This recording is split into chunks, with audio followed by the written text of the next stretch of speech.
नमस्कार। माँ भारती चैनल पर आप सबका स्वागत है। मेरे आज के निबंध का शीर्षक है विज्ञान वरदान या अभिशाप। एक सुहानी सुबह ज्यों ही सूरज की पहली सुनहली किरण ने धरती का स्पर्श किया, मनु और शत्रुपा की संतान ने ऐसा अनुभव किया कि वह पाषाण ताम्रादि युगों को सहसा लांघ कर विज्ञान युग में आ पहुंची है। आज तक मनुपुत्र कितना असहाय था, कितना बेचारा था। प्रकृति रानी का वह कृत दास था।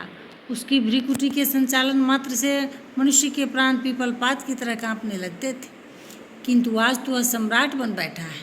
प्रकृति के विशाल साम्राज्य पर उसका एकाधिपत्य,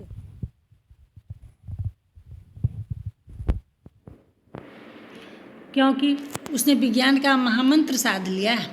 वह भिखारी बौना वावन नहीं, वरन विराट भगवान है।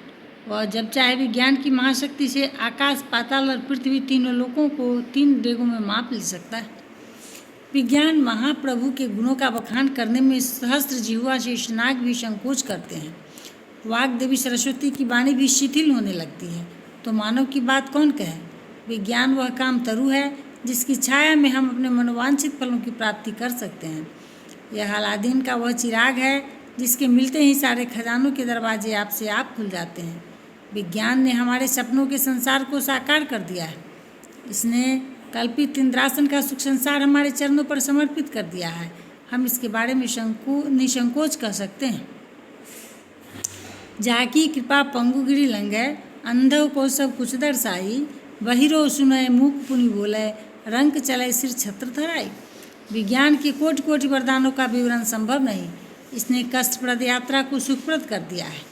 रेलगाड़ी, मोटर, बस, स्कूटर, वायुयान, जलयान, हेलीकॉप्टर इत्यादि द्वारा हम बहुत कम समय में लंबी से लंबी दूरी सुखचैन से तय कर सकते हैं। इसके द्वारा जेठ की सघन दोपहरी में वातानुकूलित कक्षों में मसूरी और दार्जिलिंग का मजा ले सकते हैं तथा भयानक शीतलहरी में ताप के द्वारा अपने कक्षों में वासंती बयार का आनंद प्राप्त कर सकते हैं। जो कमरा बिजली के अभाव में भूतनाथ का अखाड़ा मालूम पड़ता था, उसमें आप प्रकाश पर्व मना सकते हैं। जहां आपका मन उदास सा हो रहा था, उसमें आप रेडियो और टेलीविज़न की मधुर स्वर लहरियों द्वारा मनोरंजन प्राप्त कर सकते हैं। यदि आप अपने किसी प्रेमी मित्र के बतरस लालची हैं, तो आपके सामने टेलीफोन रखा है, जरा सा डायल घुमाने की देर है। एक नगर या एक राष्ट्र की बात कौन कहे। यदि आप समग्र संसार के एक छोर तक संपर्क का स्थापित करना चाहते हैं, तो वायरलेस और केवल आपकी सहायता करने को तत्पर है। असाध्य से असाध्य रोग, यक्ष्मा, कैंसर, गैंग्रीन इत्यादि विज्ञान की सहायता से दूर किए जाते हैं। यह दूसरे धन्वंतरी की तरह हमारे सामने प्रस्तुत है। यदि आप न्यूयॉर्क के स्काई स्क्रेपर पर में रहकर व्योम विहार का आनंद लेना चाहते हैं, तो विज्ञान के विश्वकर्मा आपके सामने करबद्ध खड़े हैं। यदि आप अपने सुंदर तन पर बेशकीमती मनमोहक फिसलने वाले कपड़े देखना चाहते हैं, तो मैनचेस्टर और अहमदाबाद की मिलें आपकी सेवा करने को तत्पर है।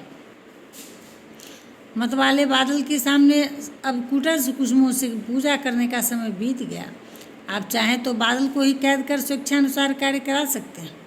सुना जाता है, मांग ही वाड़ी देहि जल रामचंद्र के राज, अर्थात रामचंद्र के राज्य में मेघ से याचना करते ही जल मिलता था। विज्ञान राज्य में तो नया बादल ही खड़ा किया जा सकता है। अगस्त्य के सांप के डर से बिंदी झुक गया था, किंतु आज यह डायनामाइट के डर से भींगी बिल्ली बन जाता है। इस प्रकार विज्ञान हमारे समक्ष सर्वशक्तिमान सहायक सखा की रूप में आता है, किंतु दूसरी ओर यही सखा जब शत्रु बन जाता है, तो हमारा स्वर्ग क्षण भर में रौरव नरक बन जाता है। जो मानव विज्ञान के सौजन्य से महाराजा बना इठलाता है फिरता था, वही उसके दौर्जन्य से कीड़े मकोड़े की मौत मरता है। विज्ञान ने सागर मंथन से अमृत कुंभ निकालकर हमें अमर तो नहीं बनाया, हाँ, हमारे समक्ष गरल कुंड अवश्य उपस्थित कर दिया है। इसने आज तक अमृत की एक बूंद बनाने में भी सफलता नहीं पाई, किंतु इसने तीखे जहर पोटासियम साइनाइड का आविष्कार किया कि जीभ पर सुई की नोक भर स्पर्श कर जाते ही आदमी भला बुरा स्वाद तक बिना जाने बेरोक टोक के अंकुर पहुँच जाता है। इसने आज तक ऐसा नहीं किया कि एक औसत छिड़क दें और वीरान सुनसान स्थान पर मानव समुदाय बुलबुल की तरह चहकने लगे, किंतु यदि इसने एक अणुबम या उज्जैन बम गिरा दिया, तो तो न मालूम कितने करोड़ मनुष्य पतंगों की तरह जल भुन जाते हैं। विज्ञान की इस दानवी क्रूर लीला की रोमांचक कहानी अंकित है हिरोशिमा और नागासाकी के कण-कण पर। इसीलिए कविवर दिनकर ने लिखा है, रसवती भूखे मनुज का श्रेय, यह नहीं विज्ञान विद्या बुद्धि यह आग्नेय, विश्वदाहक मृत्युवाहक सृष्टि का संताप, भ्रांत पथ पर अंध बरते ज्ञान का अभिशाप, भ्रमित प्रज्ञा का कुतुक यह इंद्रजाल विचित्र, श्रेय मानव के न आविष्कार ए अपवित्र। विज्ञान यदि एक ओर वरदान का अभिषेक करता है तो दूसरी ओर अभिशाप के छींटे भी बरसाता है।